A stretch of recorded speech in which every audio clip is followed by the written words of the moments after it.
Hello everyone.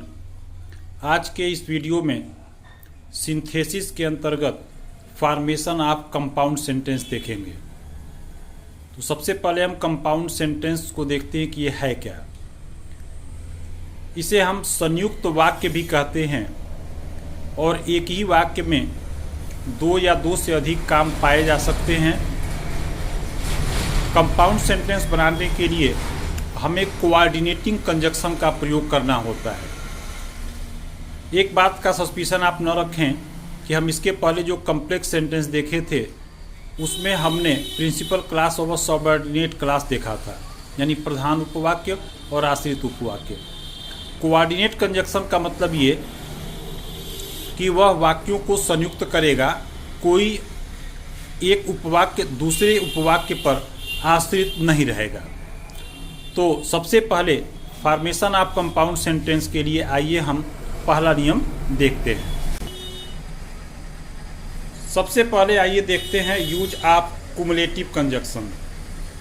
यह ऐसा संयोजक होता है जो दो या दो से अधिक वाक्यों को जोड़ने का काम करता है।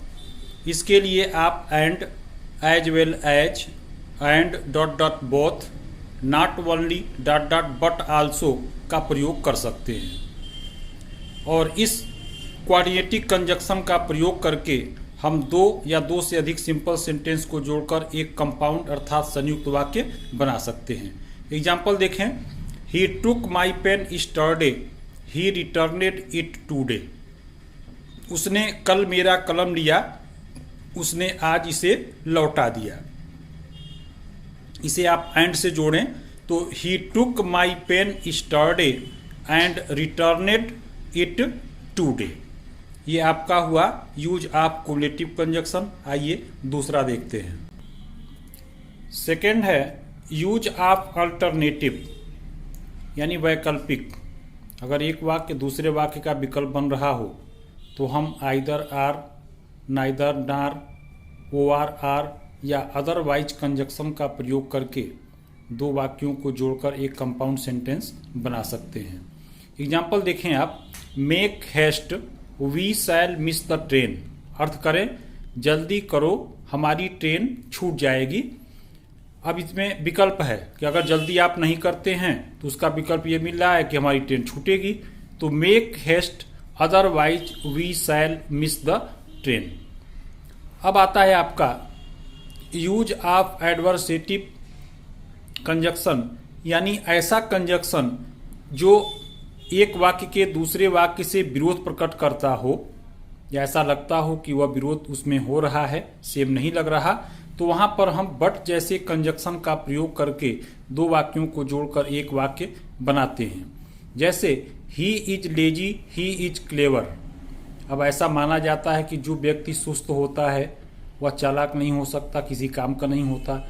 लेकिन यहाँ पर जिस व्यक्ति के बारे में बात की जा रही है वहाँ पर विरोध दूसरा वाक्य कर रहा है कि ही इज लेजी, वह आलसी है, ही इज क्लेवर, लेकिन वह चतुर है या चालाक है। तो हम इसको बट से जोड़ लेते हैं कि he is lazy but he is clever. अब चौथे कंजक्शन का यूज देखें, यूज ऑफ इलेटिव कंजक्शन। ऐसा कंजक्शन हो जिसमें एक वाक्य दूसरे वाक्य का परिणाम बताता हो। इसके लिए आप देयरफॉर, सो आदि कंजक्शन का प्रयोग कर सकते हैं। एग्जाम्पल आप देखें, I can not die in peace, I am a sinner. अब यहाँ देखें, एक वाक्य दूसरे वाक्य का परिणाम है कि मैं शांति से नहीं मर सकता क्योंकि मैं एक पापी हूँ।